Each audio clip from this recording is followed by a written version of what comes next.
শব্দটা শুনতে পেলেন? মাশাআল্লাহ, কতটা মচমচে! পানির বোতলে ভরে ১ কাপ আটা দিয়ে তৈরি করে নিন অসম্ভব মজার এই মুচমুচে পিঠে।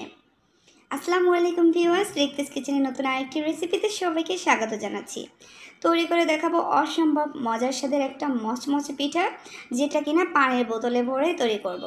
তো চলুন রেসিপিটি দেখে নিই। এখানে ১ কাপ পরিমাণ ময়দা ইউজ করেছি আজকের এই পিঠা তৈরি করার জন্য। আপনাদের হাতের কাছে যদি চালের গুঁড়িটা থাকে তো সেটাও ইউজ করতে পারেন।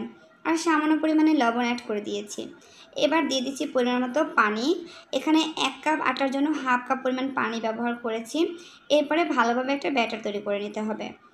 ঠিক এরকম টাইপের ব্যাটারটা হবে। আমি উপর থেকে ছেড়ে দিতে দেখেন একদম সুন্দরভাবে পড়ে যাচ্ছে। ঠিক এরকমের টাইপের পাতলা করে নেবেন। বেশি ঘন হবে না বা একদম বেশি পাতলা হবে না। তো এই তো আমি ভালোভাবে ব্যাটারটাকে তৈরি করে নিয়েছি। এবার আমার পিঠা তৈরির জন্য যেটা লাগবে সেটা হচ্ছে একটা পানির বোতল। আমি বোতলের উপরের যে ক্যাপটা সেটাকে ভালোভাবে ছোট, ছোট করে ছিদ্র করে নিয়েছি। আর বোতলের মুখটা যেহেতু অনেকটা ছোট, ব্যাটারগুলো ঢালতে গেলে যাতে বাইরে না পড়ে যায়, যার জন্য এটার মাধ্যমে আমি ঢেলে নেব। আপনাদের হাতের কাছে এগুলো না থাকলে তো আপনারা মোটা কোনো পলি মাথা কেটে নিয়ে বোতলের ভিতরে ভরে দিয়ে এরপর কিন্তু ব্যাটারটা ভরে নিতে পারেন। এবার প্যানে ভালোভাবে তেল গরম করে নিয়ে আমি উপর থেকে বোতল ঘুরিয়ে ঘুরিয়ে কিন্তু ব্যাটারগুলো দিয়ে দিয়েছি। আর এই পর্যায়ে দেখতে পাচ্ছেন পিঠেগুলো কিন্তু একদম পাখির বাসার মতন হয়েছে দেখতে। তো এই পিঠেগুলো কিন্তু খেতে অনেক বেশি মজার হয় আর অনেকটা মুচমুচে হয়।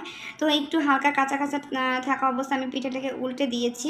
প্রথমে একবার উল্টে দিয়ে এবং মাঝখান থেকে ভাঁজ করে আমি আর একবার উল্টে দিয়েছি। এতে করে এভাবে করে উল্টে নিয়ে এই পিঠাটা তৈরি করলে কিন্তু একদম যে চিকেন ফ্রাই বলে, চিকেন ফ্রাইয়ের মতন হবে দেখতে।